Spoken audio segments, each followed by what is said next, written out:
Hi everyone, I'm Balu with the Realty Experts in Fremont. Welcome to my channel, Realtor Harvinder, where I share latest tips, trends, and insight into the Bay Area real estate market. For more information about me, visit realtorharvinder.com or check out the description box below. Please don't forget to like, subscribe, and hit the bell icon for all the latest updates. Today, we're diving into the 2025 housing market outlook in a unique way. Two AI personalities will be breaking down the latest forecasts from the National Association of REALTORS. We'll cover what's in store for home buyers and sellers, mortgage rates, housing inventory, and the hottest markets for 2025. If you're curious about where the market is heading and how it could impact your real estate journey, you're in the right place. And if you prefer a shorter version, I've got a quick 5 to 6 minute podcast covering all the highlights. Check out the link in the description box below. Let's jump in.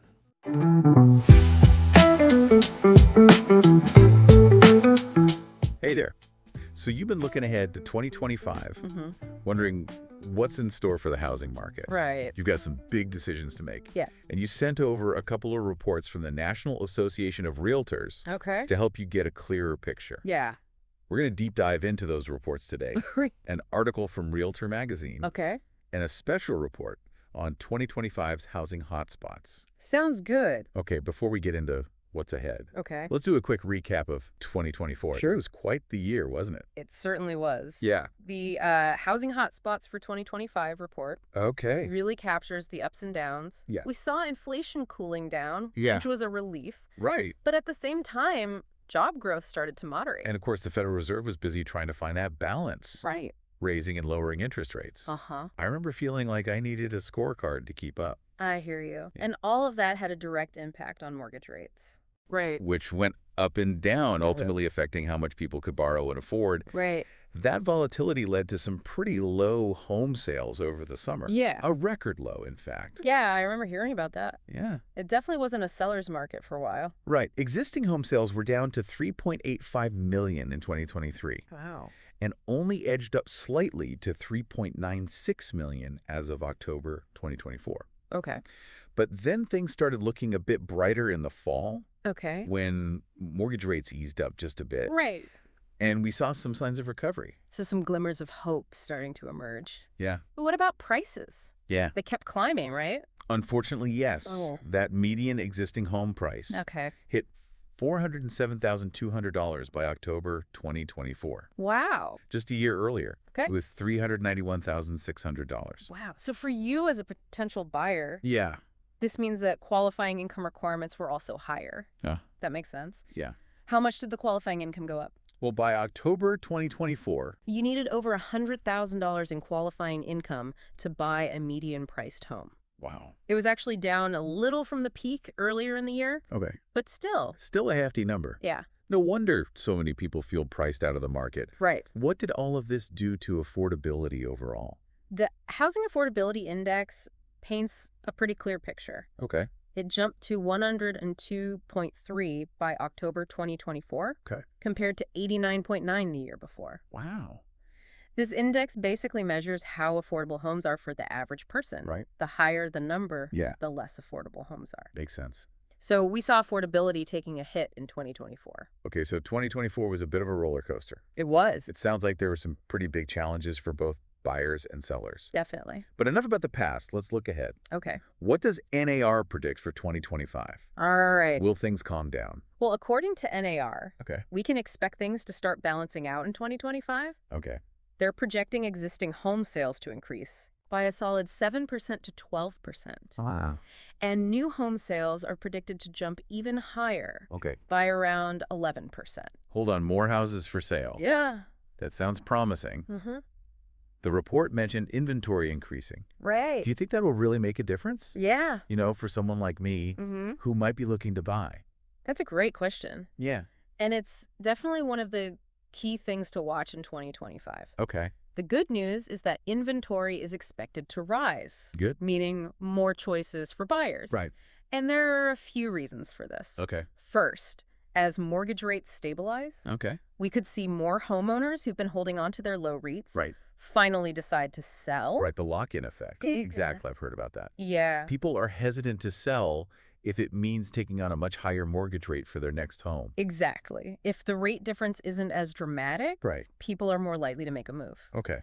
The other factor that's expected to boost inventory is new home construction. New construction. Yeah. Definitely been lagging behind demand in recent months. It has, but NAR is projecting that new home construction will reach 1.45 million units in 2025. Wow. We're getting closer to that historical average of 1.5 million, Okay. which is a good sign. So more choices from both existing homes and new construction. Right.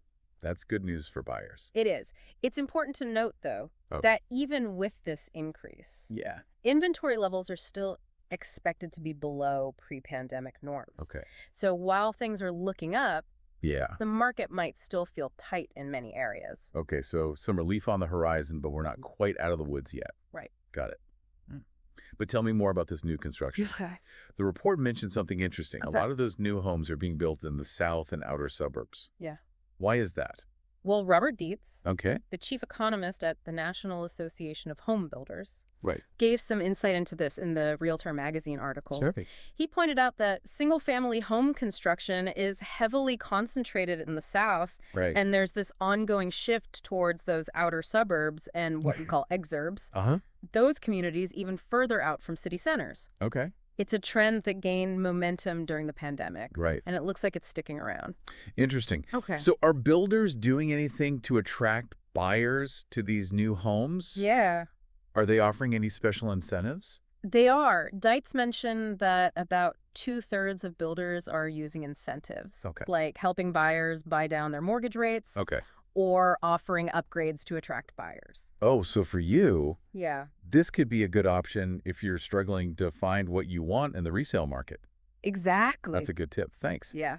Okay, let's talk about a topic that's on everyone's mind. Okay. Mortgage rates. Yeah. A lot of people are holding out hope Right. that those super low rates will make a comeback. What are the chances of that happening? I hate to be the bearer of bad news. Those 2-3% rates we saw during the pandemic are unlikely to return. Okay. NR's projections show mortgage rates stabilizing around 6% Okay. for both 2025 and 2026. So 6% is the new normal. It seems that way. Lawrence Yun, NAR's chief economist, called it the new normal. Okay. It's important to keep in mind, though, Okay. that the historical average for mortgage rates is around 7%. Right. So even at 6%, we're still in a relatively favorable environment. Okay, that's good to know. But how will this affect that lock-in effect we were talking about earlier? Yeah. If rates stay around 6%, will more people be willing to sell? That's a great point. Danielle Hale, Okay. the chief economist for Realtor.com, Okay. made an interesting observation. Okay. Their research shows that a whopping 84% of homeowners already have mortgage rates below 6%. Wow, 84%. Yeah. So that lock-in effect might not be as strong as we thought. Right. As more people have rates below 6%, Right. they'll be less hesitant to sell Yeah. and take on a new mortgage that's maybe slightly higher. Okay. And for you as a potential buyer, Yeah. this could mean more inventory to choose from. Okay, I'm starting to see how all of these pieces fit together. Good. But let's be honest, even with prices moderating, Yeah. affordability is still a huge issue, Uh-huh. especially for first-time buyers. Absolutely. Those down payments alone Yeah. can be really tough to save up. You're absolutely right. Affordability is a major concern, Right. especially for first-time buyers. Right. And that's reflected in their market share, Okay. which plummeted to a record low of 24% in 2024. Wow, 24%. Yeah. That's really low. What are some of the challenges Yeah. that are keeping first-time buyers out of the market? Well, in addition to those high down payments, Right. you've got rising home prices and those higher interest rates we talked about. Right. And even with wages increasing, Yeah. it can be difficult for first-time buyers to keep up. So is there any hope for first-time buyers? Yeah. What can they do to improve their chances of buying a home? Well, there are some positive factors that could help tip the scales in their favor. Okay. Slower price increases would certainly make a difference. Okay. And continued income gains as the job market recovers would also help. Okay. Plus, that anticipated increase in inventory should give first-time buyers more options to choose from. Okay. Fingers crossed on all of that. Yeah. Now let's shift gears and talk about those hotspots that you mentioned. Okay. This report from NAR really focuses on identifying specific markets that are expected to outperform in 2025. Right. How do they define a hotspot anyway? That's a great question. Yeah. NAR uses a set of 10 factors to pinpoint these top performers. Okay. They look at things like job growth, Mm-hmm. how many people are moving in and out of an area, Okay. housing affordability, Right. and even the age demographics of potential homebuyers. Basically, they're painting a picture of the overall health and future potential of a housing market. So it's not just about how hot the market is right now. Yeah. It's about whether it has the legs to keep going strong in the future. Exactly. Okay. These hotspots are markets that are poised for sustained growth and stability over time. That's good. And I know you're eager to hear about some specific markets, so let's dive in. Yes, let's do it. Spill the beans. What hidden gems did NAR uncover? All right, we'll start with Boston, Cambridge, Newton, MANH. Okay. Now, you might think, Boston, isn't that already an expensive market? Right. And you'd be right. Yeah. But Boston is actually expected to benefit quite a bit from those stabilizing mortgage rates we talked about. Okay, that's interesting. Why is that? Well, Boston actually has a lower proportion of homeowners who are locked in to those super low mortgage rates compared to other areas. Right. Remember, we were talking about that earlier. Right. So as rates level off, Uh-huh. more Boston homeowners might be willing to sell, which could ease some of the tight inventory issues they've been facing. Ah, that makes sense.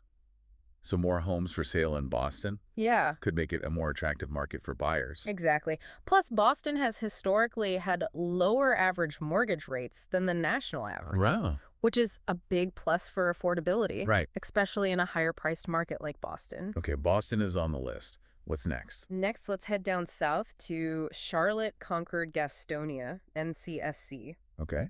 Charlotte's economy is really booming right now. They have great job growth, Uh-huh. and lots of people are moving to the area, Right. which is driving up demand for housing. I've heard that Charlotte's a popular spot for young professionals. Yeah. Does the report reflect that? It absolutely does. Okay. The report predicts that over 11% of households in Charlotte Wow. will reach that prime home buying age of 35-40 within the next 5 years. Okay. And here's another big plus for Charlotte. Okay. They have a good supply of what we call starter homes, those more affordable options that are perfect for first-time buyers. So a strong economy, Yeah.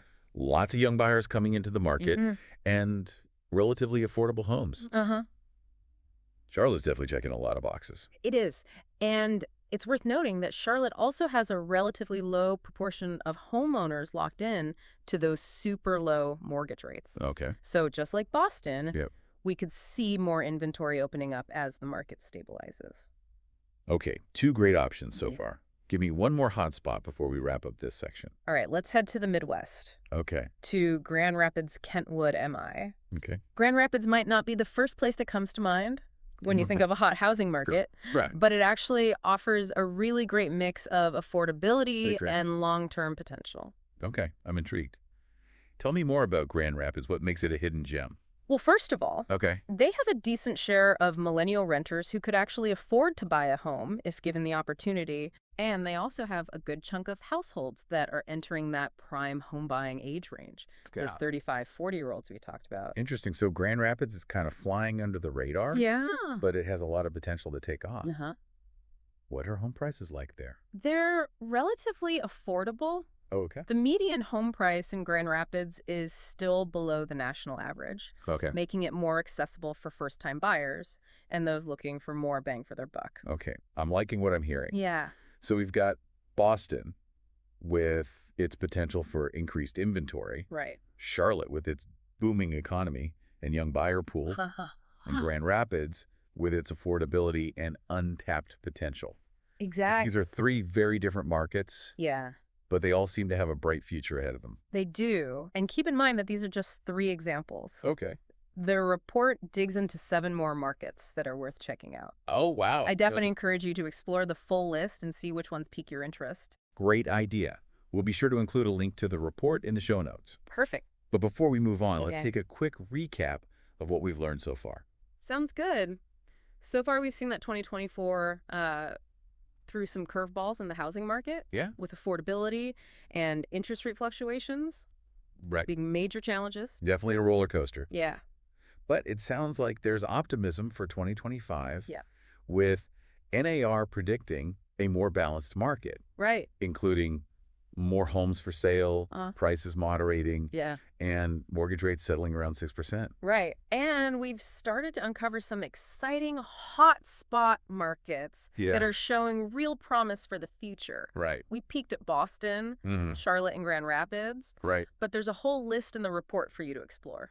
Now, let's zoom out and look at the national picture for a minute. Okay. Something that caught my eye in the Realtor magazine article was the rise of all-cash buyers. They seem to have been a major force in 2024. They were Jessica Lautz, NAR's deputy chief economist, pointed out that all-cash buyers made up a record 26% of the market in 2024. 26%? Yeah. Wow, that's a huge chunk of the market. Yeah. Why were there so many all-cash buyers out there? There are a couple of reasons. Okay. One factor is the increase in institutional investors getting into the housing market. Okay. These are companies with a lot of capital that can easily outbid individual buyers who need a mortgage. So it's like they're playing on a different level, making it even harder for regular buyers to compete. That's one way to look at it. Right. But there's another group of all-cash buyers that's worth mentioning. Oh, yeah. Homeowners who are using the equity they've built up in their current homes to buy their next place. Oh, right. With all that price appreciation we talked about. Exactly. A lot of homeowners are sitting on a pile of cash. Exactly. So they're cashing out and using that money to buy their next home. Right. Sometimes outright without needing a mortgage. Right. This is something to keep in mind if you're thinking about selling. Okay. If you have a lot of equity in your current home, you might have more options than you realize. That's a really good point. It's like a secret weapon for homeowners. It is. But let's not forget about the first-time buyers. Right. They're the ones who are really facing an uphill battle with affordability. Absolutely. It's tough out there for first-time buyers. Yeah. Even with the potential for slower price increases, income gains, and more inventory, there are still a lot of hurdles to overcome. So what advice would you give to someone who's determined to buy their first home, despite all of these challenges? Okay. What are some steps they can take to increase their chances of success? Well, the first thing I'd say is work with a local realtor. Okay. They understand the ins and outs of your specific market. Right. And can guide you through the process, making sure you're prepared and making smart decisions. Having a trusted expert in your corner is so important. It is. What else should first-time buyers be thinking about? Getting your finances in order is crucial. Okay. Check your credit score. Understand your debt-to-income ratio. Okay. And get pre-approved for a mortgage. Got it. This will give you a clear picture of what you can afford and will make you a more attractive buyer to sellers. Makes sense. Preparation is key. It is. Anything else? I'd say be patient and persistent. Okay. The housing market can be competitive, especially in those hotspot areas we talked about. Yeah. Don't get discouraged if you face some setbacks. Right. Keep refining your search. Okay. Stay in touch with your realtors and be ready to jump on opportunities when they arise. Patience and persistence. I like that. It's a marathon, not a sprint. That's right. Speaking of those hotspots, we only touched on a few earlier. I'm curious to hear about some of the other hidden gems that NAR uncovered. Well, remember how we talked about Charlotte having a strong economy and a good supply of starter homes? Greenville-Anderson SC shares those characteristics. Okay, another southern charmer. Yeah. What else makes Greenville a hotspot? Look, Charlotte-Greenville has been experiencing a surge in people moving to the area, which is fueling demand for housing. So lots of new people coming in. Yeah. And how are those mortgage rates looking? And they boast a lower average mortgage rate compared to the national average. Okay, so that keeps things a little bit more affordable. Exactly. So it sounds like Greenville has a lot going for it. It does. Job growth, affordability, and a desirable location. Yep. What other hidden gems are in this report? Another one that stands out is Hartford East, Hartford Middletown CT. Hartford. You might not think of Hartford as a hot housing market. Not really. But it has some interesting things going on. Okay, I'm all ears. Tell me more about Hartford. One of Hartford's biggest advantages is its remarkably low average mortgage rate. Okay, how low are we talking? In 2023, Hartford's average mortgage rate was 6.5%. Wow. Significantly lower than the national average. That's a big difference. Yeah. That could really make a difference for affordability. It could. What else is going on in Hartford? Yeah. What else is going on? Hartford has the highest proportion of homeowners who have surpassed the average tenure length. Interesting. Okay. Basically, this means that a larger percentage of homeowners in Hartford have owned their homes for a longer period of time compared to the national average. Interesting. Right. Why is that important? Well, it suggests that we might see an increase in inventory in the coming year as some of these longtime homeowners decide to sell and move on to their next chapter. So more homes could become available. Exactly. Which is good news for buyers. It is. It sounds like Hartford has a lot of potential. Yeah. Especially with those low mortgage rates. It does. What other surprises are hiding in this report? Yeah. What else you got? Well, Indianapolis Carmel Anderson is another market that's worth a closer look. Okay. Indianapolis. What about it? Indianapolis stands out for its robust job growth. Oh, so it's attracting new residents with jobs. Exactly. What about housing affordability in Indianapolis? Well, they are committed to keeping housing affordable. Right. With nearly 42% of homes priced below $236,000. Wow. Okay. Making it particularly attractive to first-time buyers and young families. Okay, so more affordable. Yeah. And like Boston, they have a smaller proportion of homeowners who are locked in with low mortgage rates. So if rates stay stable, we could see more inventory opening up in Indianapolis as well. Right. What other markets are catching your eye? Yeah, give me another one. Kansas City, MOKS, is another one that offers a winning combination. Kansas City? Yeah. I'm definitely intrigued. They have a lower average mortgage rate and a smaller share of locked-in homeowners, creating favorable conditions for buyers. So again, maybe more inventory opening up there. And here's another interesting thing about Kansas City. Okay. They have a high percentage of millennial renters who could afford to buy a home if they choose to do so. So there's a pool of potential buyers ready to transition into home ownership. Exactly. Which is a good sign for the market's future. It is. Give you one more hotspot before we move on. Yes, one more. Let's wrap up this section with Knoxville, TN. Knoxville. Knoxville's been experiencing a wave of migration. Oh, wow. With a significant portion of newcomers buying homes rather than renting. So people are choosing to put down roots in Knoxville? What's driving this trend? It's likely a combination of factors. Okay. Affordability, a growing economy, and a desirable quality of life. Yeah. And you guessed it. What is it? They also have a lower proportion of homeowners with those ultra-low mortgage rates. Okay, so Knoxville is another potential market to keep an eye on. It is. Okay, we've uncovered some really promising markets for 2025. It seems like NAR has done a great job of identifying those hidden gems with long-term potential. Absolutely. And remember, this is just a taste of what the report covers. Okay. It dives into each market in more detail, highlighting their unique strengths and opportunities. Great. We'll be sure to include a link to the report so you can check it out. Perfect. But before we wrap things up, I want to talk about the big picture for a moment. Sounds good. It's important to zoom out and get some perspective. Exactly. We've talked about national trends and predictions, Right. But we also need to remember that real estate is inherently local. What might be a hot market in one city could be cooling down in another, right? Exactly. That's why it's so important to do your research and talk to local experts. Right. You really need to understand what's happening in the specific area you're interested in. So while these national trends and predictions can give us a good starting point, it's the local market insights that will really help you make informed decisions. I couldn't agree more. Yeah. National data can be helpful, but it's those local nuances that will make all the difference when you're buying or selling a home. Speaking of local insights, Yeah. does NAR offer any resources? They do. Okay. For people who want to dig deeper into specific markets, NAR's website is a fantastic resource for both buyers and sellers. They have tons of data, articles and reports on local market conditions, trends and forecasts. Wow, that sounds like a treasure trove of information. It is. We'll definitely include a link to their website in the show notes. Perfect. And don't underestimate the power of connecting with a local realtor. Absolutely. They're the ones who are living and breathing the market every day. They're the ultimate insiders. Right. The ones who can give you the real scoop on what's happening in your neighborhood. Exactly.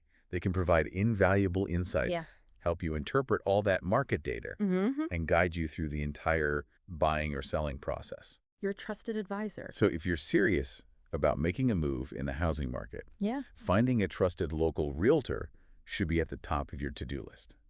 Couldn't agree more. All right. They're your partners in navigating this exciting, sometimes challenging journey. Right. Well said. Yeah. Well, I think we've covered a lot of ground today. We do. We explored the ups and downs of the 2024 housing market, learned about Nainier's predictions for a more balanced 2025. Right. And even uncovered some hidden gem markets that are poised for growth. We did. And I think we highlighted how important it is to combine those national trends with local market knowledge. Right. That's how you make smart decisions. Absolutely. It's all about finding that sweet spot. Yeah. Where the big picture meets the local details. Exactly. So as you continue your housing journey, remember to stay informed. Right. Be patient and persistent. Yes. And don't be afraid to ask for guidance from the experts who know your market best. Excellent advice. I feel so much more confident and informed about the housing market after this deep dive. I'm glad to hear that. Thank you for watching. If you found this video helpful, please don't forget to like, share, and subscribe to my channel, Realtor Harvinder. For more information, visit my website, realtorharvinder.com, or check out the links in the description box below. I'm Harvinder Balu with Realty Experts in Fremont, and I will see you in the next video.